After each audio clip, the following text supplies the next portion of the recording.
Hello there, everyone.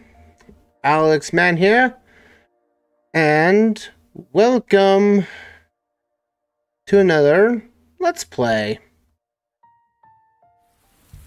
And today, we've got Hyrule Warriors Age of Calamity.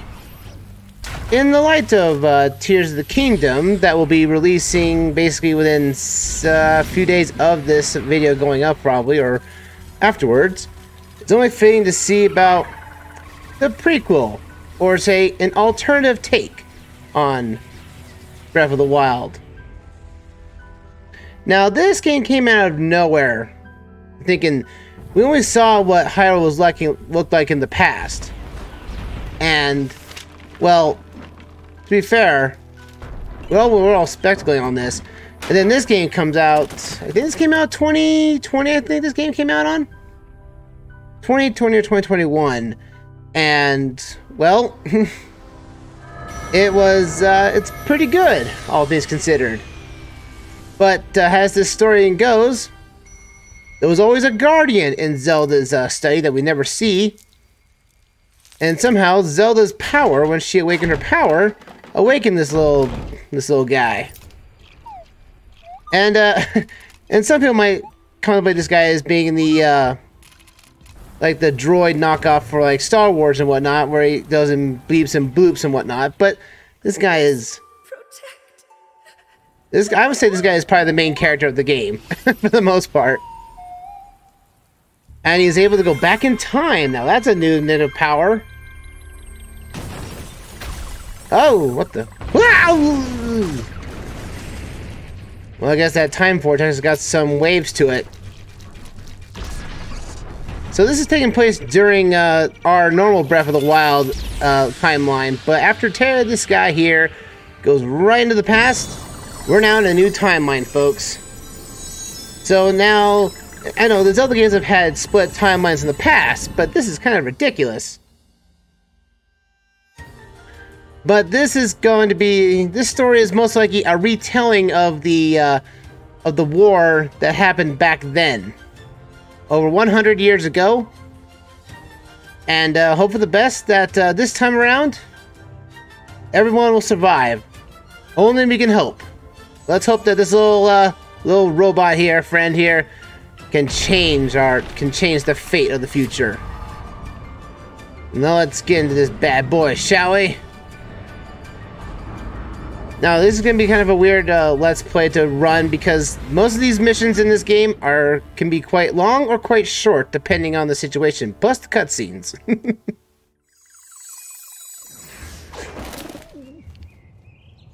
And this game looks so beautiful. Like, this game runs on the same engine as Breath of the Wild. So, for the most part, though, some of the all the mechanics, basically from Breath of the Wild, are here and accounted for. So you get to use them in a unique set of ways. Ah, can you see the main protagonist? He's the only one that didn't come fully armored. Listen well, soldiers of Hyrule. And this game really played the whole voice acting gambit, as it were. As mostly there's like, I would say there's probably like 2 hours worth of full dialogue. Voice dialogue in the game, and it's really amazing for characters who initially didn't get voice acting in Breath of the Wild now have a voice here, and it's really good. But so technically, I kind of refer to this as the show and jump version of Breath of the Wild. I feel like Breath of the Wild initially was like, you know, a Studio Ghibli film. You know, kind of the calm, relaxing, you know, relaxed nature of the adventure itself. This, however, I feel is like show and jump because of all the things we're going to be able to do in this game initially, and it's going to be really, really good. Alright, let's go. The Battle of Hyrule Field awaits. So yeah, so if you played Hyrule Warriors, the Definitive Edition, then you'll feel right at home here. But basically, you have your strong attack, weak attack combos. Then you also have a super attack or super strong attack you can do for one combo. And I tell you, there's a lot more enemies here than it was in Hyrule Warriors Definitive Edition. I'm not kidding. There is a lot of enemies to kill in this place. Also, every character does have a unique attack. Link's got the most unique actions of almost every character. Because he's the one, like before, has all the weapons you can use from, essentially from the other game, from Breath of the Wild. So like, two-handed swords, one-handed swords, he's even got spears. So he's got a lot of stuff here. Also, we have a special attack as well. If you fill up your meter enough, after you're killing enough enemies, you do get a special attack. Which is awesome, to say the least. And we gotta shut the gate! Prevent their retreat! Yeah, you can't escape now! Throw that artillery! Too bad we couldn't use that artillery back then. And that clears up those bad guys for a while. I know the special attack notification's above here because we can't use it yet. Not until we actually get to see enemies around. Oh, there's our mini boss here, the Moblins. So any enemy that comes up with a health bar, you can lock onto with the R trigger here. Yeah, I got a special attack for you. Let's go. Link, how's your sword glowing like that? I have no idea, but it is worth it. So if you do a super attack on enemies, they'll reveal their weak gauge. And if you deplete it, you can do a super massive attack on it. So do that when you need to. As it should be. You can dodge or guard with ZL. If you have a shield, you can guard. And you can use the shield counter. The witch time event that Breath of the Wild introduced. You can do it in this game. It's a little tricky to pull off, but when you do pull it off against, say, like, Guardians and whatnot, oh my goodness. It's like one of the most satisfying things you can do in this game initially. So, this is a weird type of game of sorts, because there is, like there's outposts everywhere around the world as you see fit, but there's no morale system in this game. In Hyrule Warriors Definitive Edition, if your team was doing better or worse, your morale will go up, basically making your characters more powerful or weaker. This game doesn't have it. Also, Korok seeds are back, and they're just as annoying to find as ever. Alright, so Korok seeds are kind of unlock a few things, but for the most part, though, they're meant to help upgrade a certain character that we haven't unlocked yet. And also, Flurry Rush is also available, just like the Witch Time I mentioned earlier. It's a little tricky to pull off, but once you do pull it off, it is satisfying. Come on, you! Yeah! You guys can... This is a super soldier right here. Goodness me! Let's go, man. Come on, you Bogoblin. What do you got for us? Oh, yeah. Oh, boy. Also, you can also wall jump against walls. That's a kind of a new mechanic for this. Like in Hyrule Warriors originally, you couldn't jump off walls, so walls were basically a detriment to you. But you can jump off walls and basically start aerial combos without even trying. And sometimes it's actually beneficial to do that. Oh boy! You're all going down. That's a mistake. Oh goodness! Yeah, there we go. So yeah, let's see if we can bounce off walls. You can bounce off almost any wall here. Right here, booyah. And you can get into the air. Not bad. We have to capture some outposts. But we need to find the Korok seeds here. Oh! Well, I was trying to go after that thing and I missed it. That was a Korok seed I just missed. Now in the midst of all the chaos, you can take this little calm situation here to see this. What the heck is that thing? Ah, if you see those butterflies, we know exactly where we're at.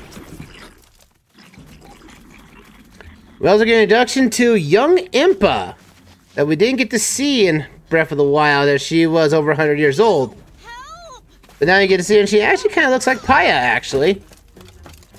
So I almost feel like they just used Paya's model in Breath of the Wild to mimic young Impa. But I'll say though, young Impa is actually a pretty good character to play as on certain occasions. Whoa! Huh? Why is this happening? You have no idea. It's kind of funny how it feels like the Guardian is kind of making it feel like it's shaking the ground. Whoa! There you go. That's new. Well, I hope I don't have to climb that thing. If I run out of stamina, I'm gonna fall right off. Oh my goodness, that's tall. A tower? It looks like one, at least. This little guy looks like... I'm confused at what this guy looks like. He's looking at something. Not sure what, though.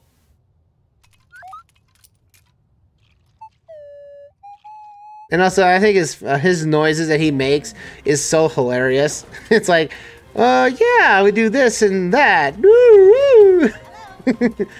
He makes a little funny quirks here. I was going after this thing. Why here? Korok Seed. Now, for this playthrough, I am not going after everything. Like, I know there's a couple of DLCs input, and we'll try to go after at least one of the DLCs if we come across it. But, bear in mind, though, it's like, for the, like, the memory, like, the second DLC pack, probably not going to be tackling it in this playthrough, because it tackles a lot of stuff that technically doesn't really make sense in the grand scheme of the story. For the most part, at least.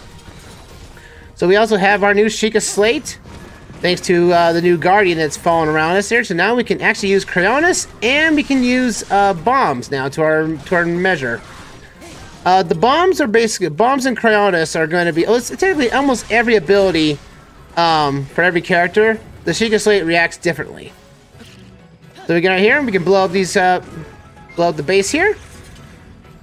And blowing up these up, we'll actually do have chests to open up, which can get us materials and money, to say the least. Cryonis is actually pretty useful in this game, as if you use it up over water, it does initially freeze enemies in place. So that's actually a really nice feature, not gonna lie. Let's get there. You're gonna die! Curse you, goblins! Yeah, bomb to the face! Link's Cryonis' abilities are going to be sort of the same as normal. Oh yeah, we now have enemies there. Oh yeah, I know. I can't use anything. Oh, there we go. So yeah, with the Sheikah Slate now enabled, we can actually see enemy weak points. Sometimes the enemies will open themselves up to a certain Cryonis ability, and if you exploit it, then you can get them to be in stun, which allows you to do a super massive attack on them. Like saying, if you get stasis on an enemy who has a weak point gauge out, that means the weak point gauge doesn't dissipate until the enemy actually reawakens himself. So yeah, you can exploit that to your heart's content for the most part. Hey, stop beating up on my friend, my fellow comrade! Curse you, bogoblins! Hey, buddies! Take a bomb in the face! Booyah! You guys are not gonna last a lifetime here. Yeah, here, blue bogoblins. And man, this game again. The music of this game is so amazing. I mean, I love the like. I don't. Breath of the Wild had some music tracks that are nice and kind of memorable, but I remember almost every music track this game has to offer. Like this music track, this OST for this game is just so good. Like if Breath of the Wild had this music, I mean, this would be awesome. Where are you guys? Oh, the blue bogoblins are here. Not on my watch. Link's not gonna let this happen. No, sorry, Bob. Where's the? Oh, there's the bad guy. Oh boy. Oh yeah, Link can surf shield. That's kind of funny. Oh, oh, bomb at him. Booyah! Oh, he has Cryonis as a weakness. After using a Sheikah Slate ability, you have to wait for the cooldown to clear up. You can't just spam them. Come on, you. You gonna charge at me again? No, you're not. Woo! Gotta get his weak point out here. Come on, buddy. You gonna charge at me?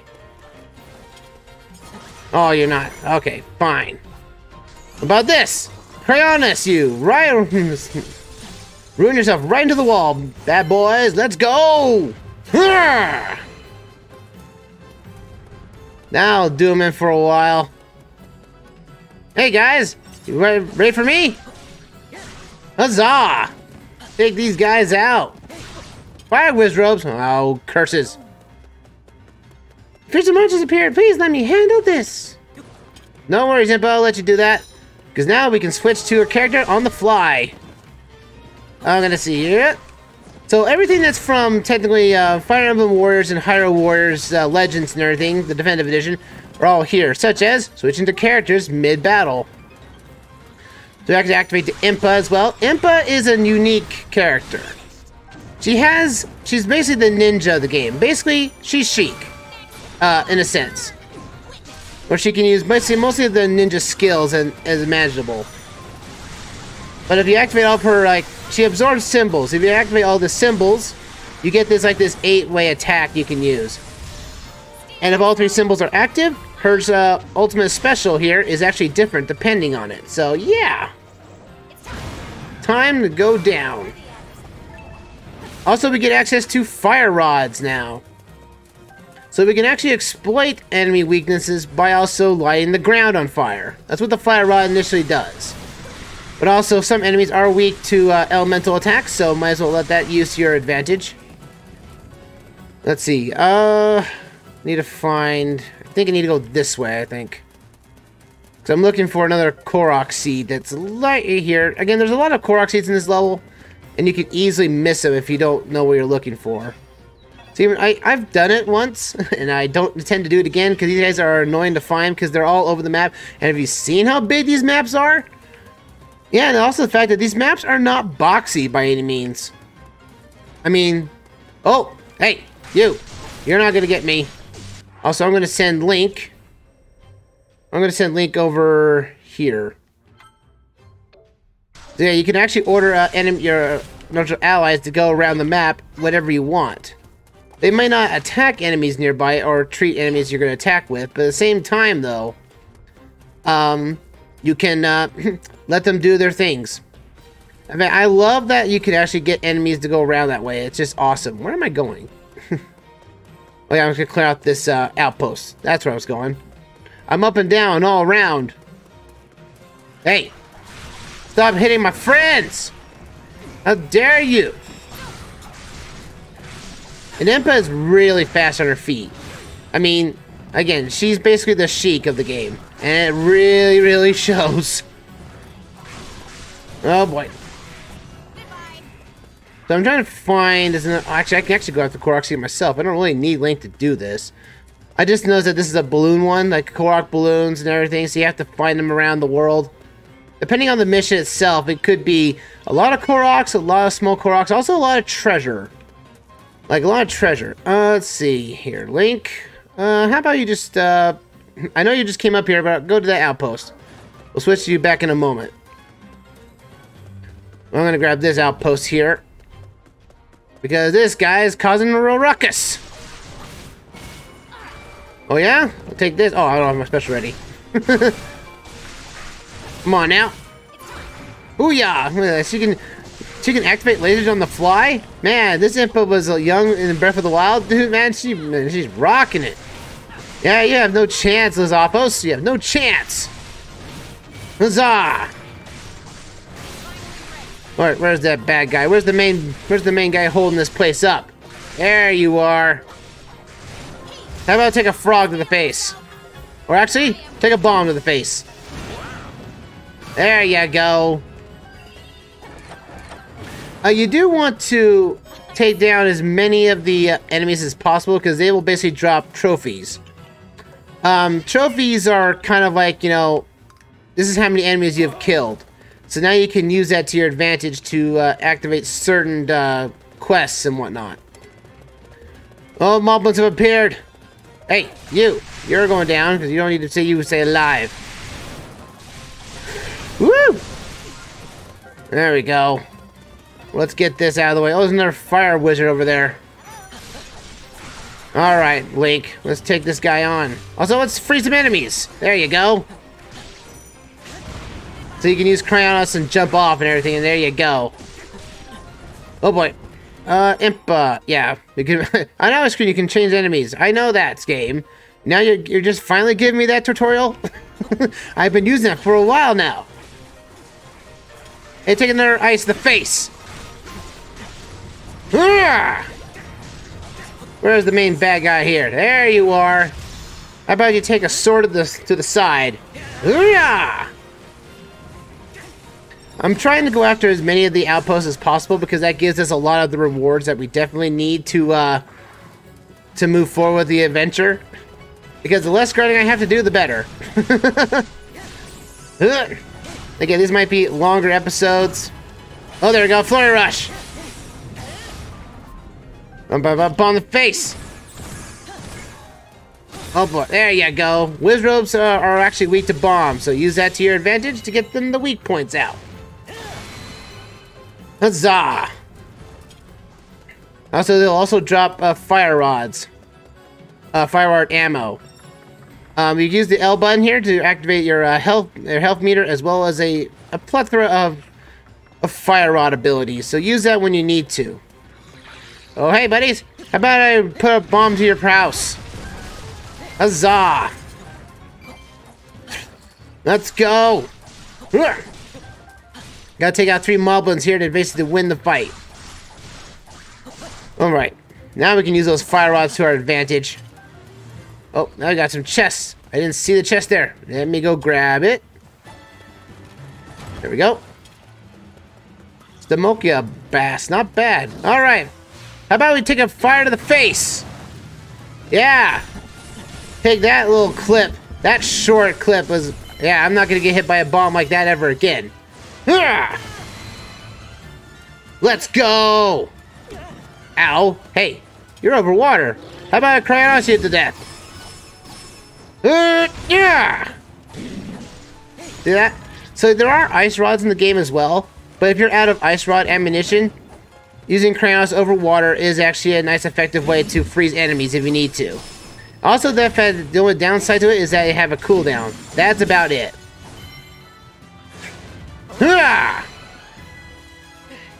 That's it for them. Oh, hello. How about burn your fire to the face? So, when using a fire rod, if you're over grass, you can get this weaker weak point to take down.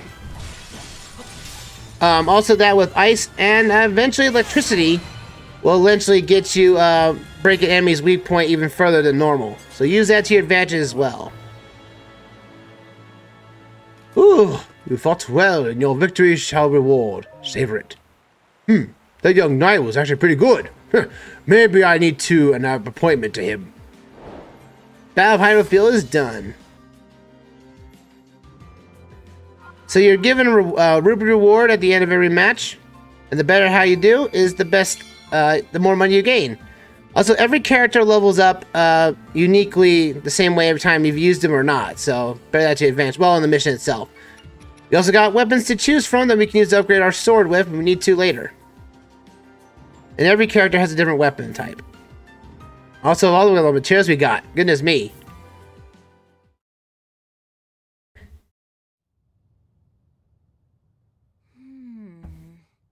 An inexplicable guardian. And we get this sort of like subtle weird thing with Impa.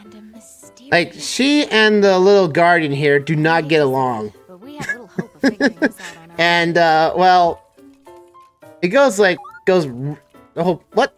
Hey! Hey, what are you? We can't let him go to the castle, can we? Well, everyone else just left. And we get an introduction to Princess Zelda. Each of you has served your kingdom admirably. Huh.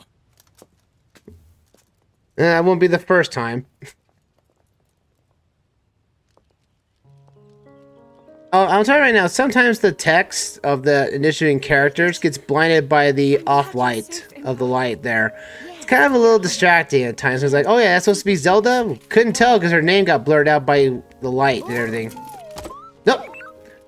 Nope, you're not touching the princess. Not one bit, Guardian. Your Highness. And also, this garden has a really nice, it's nice little intrigue to the Sheikah Slate in some fashion. Not bad. The Sheikah Slate. And also, you get these really long cutscenes here between missions and whatnot. So bear that in mind. In future, after these are, whatever this the story takes place and gets done here with these dialogue, I will be cutting out basically as many of the load times as initially possible. So bear that in mind. So if you hear me go silent, then you know exactly how that's going to be where a cut's going to be eventually. King Rome of Hyrule gave his assent. And so we get to start another retelling of Breath of the Wild's story. At least it's more, you get to see more of Zelda's struggles this time around. Unlike in Breath of the Wild, we only got to see her struggle through her own struggles and everything through only memories.